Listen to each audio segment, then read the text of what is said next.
Assalamualaikum teman-teman semua, kembali lagi di channel YouTube Cilaau bersama aku Sylvia Oktarini yang akan membahas seputar soal TIU CPNS untuk persiapan tes CPNS tahun 2024. Nah, kali ini kita akan bahas soal yang 100% pasti keluar ya, yaitu penalaran analitis. Nah, kabarnya untuk soal rute juga masuk di tes SKD sekarang ya. Nah, sebelum kita mulai, silakan follow TikTok Cilaau untuk update soal-soal TIU terbaru. Dan jangan lupa like, komen, dan subscribe channel YouTube ini ya. Yuk kita mulai, check it out. Sebelum kita mulai bahas soal mengenai penalaran analitis, teman-teman harus tahu dulu apa itu penalaran analitis. Nah, di sini penalaran analitis itu adalah tes yang menguji kemampuan dalam menganalisis suatu masalah yang diberikan dalam bentuk cerita, dengan sejumlah informasi berupa petunjuk dengan syarat-syarat yang ditentukan. Nah, jadi dia berupa cerita. Nah, tipe-tipe penalaran analitis itu ada yang pertama, tipe perbandingan urutan. Ini biasanya soalnya berupa mengurutkan nilai sekelompok, usia sekelompok, mengurutkan berat badan, mengurutkan tinggi badan, dan banyak lainnya. Yang kedua, tipe kombinasi. Kombinasi ini biasanya berhubungan dengan posisi duduk melingkar, membuat jadwal, duduk berhadapan, atau antrian. Yang ketiga itu tipe implikasi, yaitu mengenai hubungan antar syarat. Nah, yang keempat ini rute ya. Yuk, kita mulai soal nomor 1. 6 siswa diminta mempresentasikan hasil penelitiannya di depan para juri. Arka dan Eza meneliti tentang ilmu pengetahuan sosial. Arka dan Eza IPS. Berli dan Pita meneliti bidang bahasa. Sedangkan Kelvin dan Mia melakukan penelitian di bidang ilmu pengetahuan alam. Jika setiap satu presentasi bidang bahasa harus diselingi oleh 2 presentasi IPA dan 1 IPS, maka kemungkinan urutan peserta yang tampil adalah. Nah, untuk menjawab soal seperti ini, cara mudahnya kita gunakan trik eliminasi. Nah, di sini kan dikatakan bahwa ada syarat ya, jika setiap satu presentasi bidang bahasa harus diselingi oleh 2 presentasi IPA atau 1 presentasi IPS. Nah, kita lihat yang A, ini Berli dan Pita. Dia harus diselingi 2 presentasi IPA atau 1 presentasi IPS. Nah, antara Berli dan Pita di sini ada Mia. Mia itu meneliti bidang IPA. Nah, berarti di sini tidak pas ya, karena jika presentasi IPA harus ada 2 orang yang menyelingi Berli dan Pita ini. Nah, ini bukan jawaban. Kita lihat yang B. Di sini Berli, ini Pita. Nah, kita lihat Eza dan Kelvin itu apakah dia mempresentasikan IPA. Kita lihat tadi Eza meneliti tentang ilmu pengetahuan sosial. Nah, ini juga bukan. Option yang C, kita lihat ini Pita, ini Berli. Nah, di sini ada 2 orang.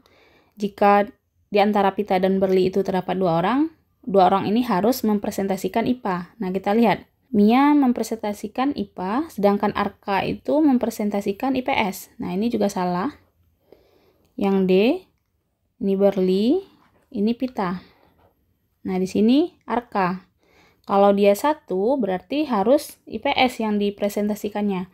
Kita tahu tadi Arka mempresentasikan IPS. Nah, ini jawaban yang tepat ya. Jadi jawabannya yang D.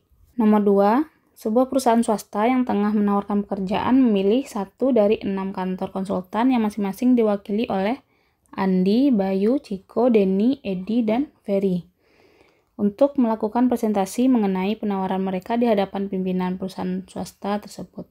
Untuk menyamakan dengan masalah yang ditawarkan, masing-masing wakil perusahaan hanya akan melakukan presentasi 1 kali dan memiliki urutan sebagai berikut. Bayu akan presentasi sebelum Ciko. Berarti Bayu duluan, baru Ciko. Ciko akan presentasi pada urutan keempat atau terakhir. Denny akan presentasi setelah Andi. Berarti Andi dulu, baru Denny. Ferry akan presentasi sebelum Denny. Ferry, Denny. Dari urutan-urutan berikut ini, manakah memenuhi syarat urutan presentasi tersebut? Nah, untuk mengerjakan ini, cara cepatnya kita eliminasi dari jawaban ya. Nah, yang pertama kita lihat untuk syarat Ciko akan presentasi pada urutan keempat dan terakhir. Kita lihat di option A, ini Ciko berada di nomor 3. Nah, berarti A bukan. Yang B, Ciko di nomor 4. Yang C, Ciko terakhir. Yang D juga nomor 4. Dan yang E terakhir. Nah, selanjutnya kita lihat syarat yang pertama. Bayu akan presentasi sebelum Ciko. Artinya B duluan, baru C. Nah, di sini B-nya setelah C. Ini eliminasi. Yang C-nya aman. Yang D-nya juga salah karena B-nya setelah C. Ini kita eliminasi. Yang E juga aman. Nah, selanjutnya syarat yang ketiga, Denny akan presentasi setelah Andi. Nah, kita lihat Denny harus setelah Andi, berarti A dulu baru D. Kita lihat option C dan E. Di sini A dulu baru D. Oke, aman. Nah, di option E ini D dulu, berarti ini jelas salah. Nah, jawaban yang tepat adalah jawaban yang C. Soal selanjutnya, soal nomor 3. Nilai Ani lebih tinggi dari nilai Bima. Nah, untuk soal seperti ini, tipsnya teman-teman harus menggunakan simbol yang sama. Misalkan untuk lebih tinggi itu kita simbolkan dengan tanda lebih ini ya. Berarti nilai Ani lebih tinggi dari nilai Bima itu A besar dari B. Tetapi lebih rendah dari nilai Nia. Nah, berarti kan di sini A kecil dari Nia. Ini bisa kita rubah menjadi N besar dari A.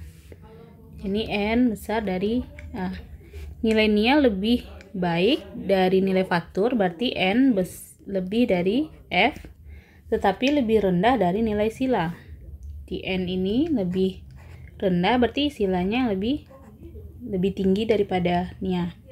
Nilai faktur lebih tinggi daripada nilai Ani. Urutan dari yang memiliki nilai tertinggi adalah tips lain dari soal yang seperti ini ya. Letakkan yang disebut satu kali itu yang paling ujung gitu. Nah, di sini yang satu kali disebut yaitu S. Maka di sini S besar dari N. Nah, N di sini memiliki dua hubungan ya. N besar dari A dan N besar dari F. Nah, sekarang kita pilih N yang besar dari F. Kenapa? Karena di sini F ada hubungan dengan A. Jadi N besar dari F, F besar dari A, dan A besar dari B. Artinya, urutan yang memiliki nilai tertinggi yang pertama yaitu sila, yang kedua Nia, yang ketiga faktur, yang keempat Ani, dan yang terakhir Bima. Jadi jawaban yang tepat adalah jawaban yang D. Soal nomor 4, ada 4 orang diantaranya bernama Gunawan, Hendri, Radit, dan Joko. Mereka ada yang berumur 18 tahun, 19, 21, dan 22. Mereka mengelilingi meja persegi 4 dengan setiap orang pada sisi meja dengan ketentuan. Yang pertama, Gunawan duduk berhadapan dengan orang yang paling muda. Hendri duduk berhadapan dengan orang yang paling tua. Posisi Radit terletak sebelah kanan orang yang paling muda dan terletak sebelah kiri orang yang berusia 19 tahun. Yang duduk berhadapan dengan Joko adalah, nah sekarang kita gambar terlebih dahulu ya untuk mempermudah. Ini meja persegi 4-nya. Misalkan di sini Gunawan, berarti yang di depannya yang paling muda usianya 18 tahun. Nah, selain itu Hendri duduk berhadapan dengan orang yang paling tua. Nah, misalkan ini Hendri, ini yang paling tua berarti umurnya 22 tahun. Posisi Radit terletak sebelah kanan orang paling muda. Orang paling muda ini ya. Sebelah kanannya berarti di sini. Ini si R, Radit, dan terletak di sebelah kiri orang berusia 19 tahun. Nah, berarti kalau ia terletak di sebelah kiri, jadi sebelah kanannya Radit ini adalah orang yang berusia 19 tahun. Artinya di sini Gunawan berusia 19 tahun. Karena di sini sudah menempati Hendri, Gunawan, dan Radit, berarti di sini pastilah Joko ya. Sehingga yang berhadapan dengan Joko adalah Gunawan. Jadi jawabannya yang A. Nomor 5. Di suatu taman hiburan, pengelola menetapkan bahwa satu tiket harus digunakan untuk memasuki 4 wahana permainan dengan ketentuan berikut. Yang pertama, wahana yang dapat dipilih adalah biang lala, kereta gantung, komedi putar, mandi bola, balap mobil, rumah hantu, dan istana boneka. Yang kedua, mandi bola, komedi putar, dan biang lala tidak boleh diambil dalam satu tiket yang sama. Nah, berarti dia harus di tiket yang berbeda. Ya, ini tidak boleh. Yang ketiga, rumah hantu dan istana boneka wajib diambil, tetapi tidak boleh pada tiket yang sama. Yang keempat, peserta yang masuk rumah hantu harus memilih mandi bola. Peserta yang masuk balap mobil tidak boleh memilih istana boneka. Jika dalam suatu tiket pengunjung memilih balap mobil, area permainan lain yang dapat dimasukinya adalah, nah di sini kita pakai cara eliminasi aja ya, yang gampang. Karena di sini dia sudah memilih balap mobil, maka dari syarat kelima dia tidak boleh memilih istana boneka. Yang ada option istana bonekanya kita coret. Di option B ada ya. Ini berarti kita coret.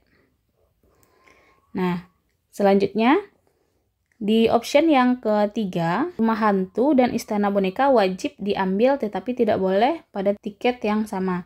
Nah, karena tadi istana boneka tidak bisa kita ambil, maka harus mengambil rumah hantu. Option A ada, option C juga ada, option D juga, dan option E juga ada rumah hantu. Nah, selanjutnya untuk syarat kedua, mandi bola, komedi putar, dan biang lala tidak boleh diambil pada tiket yang sama. Kita lihat di option. Mandi bola, kereta gantung, ini masih aman ya, yang A. Yang C, di sini terdapat biang lala dan mandi bola. Berarti ini tidak boleh ya, karena dia berbarengan. Coret. Yang D, komedi putar dan mandi bola. Ini juga tidak boleh di tiket yang sama. Ini kita eliminasi ya. Berarti sudah 3 option yang kita eliminasi. Yang E, kereta gantung, komedi putar, dan rumah hantu. Ini masih aman. Berarti tinggal A dan E. Nah, sekarang kita lihat option yang keempat. Peserta yang masuk rumah hantu harus juga memilih mandi bola. Nah, ketika kita memilih rumah hantu, harus memilih mandi bola. Hanya di option A ya yang memilih mandi bola, sedangkan option E tidak ada mandi bola. Jadi jawaban yang tepat adalah jawaban yang A. Nomor 6. Pada suatu jamuan makan malam, 8 orang rekan kerja, yaitu Aldi, Dodi, Lili, Silvi, Gio, Mika, Riri, dan Tony, duduk mengelilingi meja bundar. Nah, berarti bisa kita gambar seperti ini. Syarat yang pertama, Gio duduk berseberangan dengan Aldi. Misalkan di sini Gio, di sini Aldi. Mika duduk di antara Tony dan Lili. Ini kita simpan dulu. Silvi dan Lili duduk tepat berhadapan. Juga disimpan. Tony duduk 2 kursi terpisah dari Aldi. Nah, tadi kan Aldi kita tempatkan di sini. Terpisah 2 kursi berarti ini 1, 2, 3. Berarti di sini Tony. Dodi duduk tepat di sebelah Aldi. Nah, berarti kemungkinannya bisa jadi Dodi di sini atau di sini. Nah, selanjutnya kita lihat ya yang tadi, Mika duduk di antara Tony dan Lili. Ini Tony, berarti di sini Mika, ini Lili. Nah, karena Lili di sini, berarti Dodi nggak mungkin di sini. Nah, selanjutnya Silvi dan Lili duduk tepat berhadapan. Ini Lili, berarti di depannya Silvi. Sehingga yang kosong ini diisi oleh si Riri. Nah, sekarang pertanyaannya, pernyataan di bawah ini yang benar adalah yang A, Dodi duduk di antara Gio dan Tony. Nah, kita lihat ini Dodi. Dodi itu berada di antara Aldi dan Rini. Berarti ini salah. Yang B, Riri duduk dipisahkan oleh 2 kursi dengan Tony. Ini Riri, 2 kursi terpisah dengan Tony. Ini Tony ya. Ini kursinya 1, 2. Nah, ini benar. Yang C, Riri dan Dodi duduk tepat berseberangan. Di depan R itu adalah si Mika. Berarti ini salah. Yang D, Tony duduk di seberang Riri. Tony itu berseberangan dengan si Dodi. Berarti ini juga salah. Dan yang E, Mika duduk berhadapan dengan Dodi. Mika itu berhadapan dengan si Riri. Ini juga salah. Jadi jawaban yang tepat adalah jawaban yang B. Nomor 7. Kota P memiliki 3 jalur ke kota lain, yaitu masing-masing 1 jalur untuk darat, laut, dan udara. kota S bisa ditempuh dari kota P, kota Q, atau kota R. Kota S bisa ditempuh dari kota P dengan pesawat.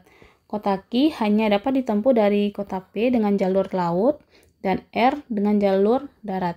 Kota R terhubung dengan kota P melalui jalur darat.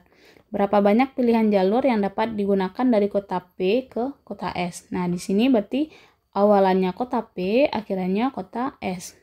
Nah, di sini bisa kita gambarkan ini P awalnya dan ujungnya S. Di tengah-tengahnya ini ada kota Q dan kota R. Kalimat yang kedua ya, kota S bisa ditempuh dari kota P, kota Q, dan kota R. Nah, berarti dia bisa dari P, Q, dan R.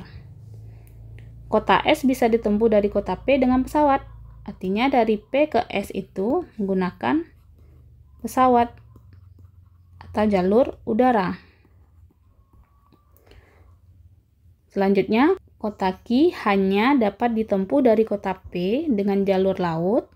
Berarti ke sini laut, dan R jalur darat. Berarti Q ke R itu darat. Kota R terhubung dengan kota P melalui jalur darat. Nah, berarti ini P ke R itu jalur darat. Berapa banyak pilihan jalur yang dapat digunakan dari kota P ke kota S? Nah, kita hitung ya. Dari P ke S menggunakan pesawat. Berarti kemungkinan yang pertama P, S. Nah, selanjutnya dari P ke R lalu ke S, atau P ke Q ke S. Tiada dua ya. Di sini P R S atau P Q S. Nah, kira-kira ada lagi?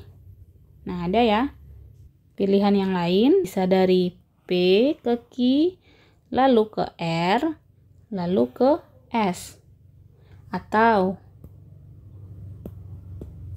dari P ke R, lalu ke Q, lalu ke S. Tiada dua ya.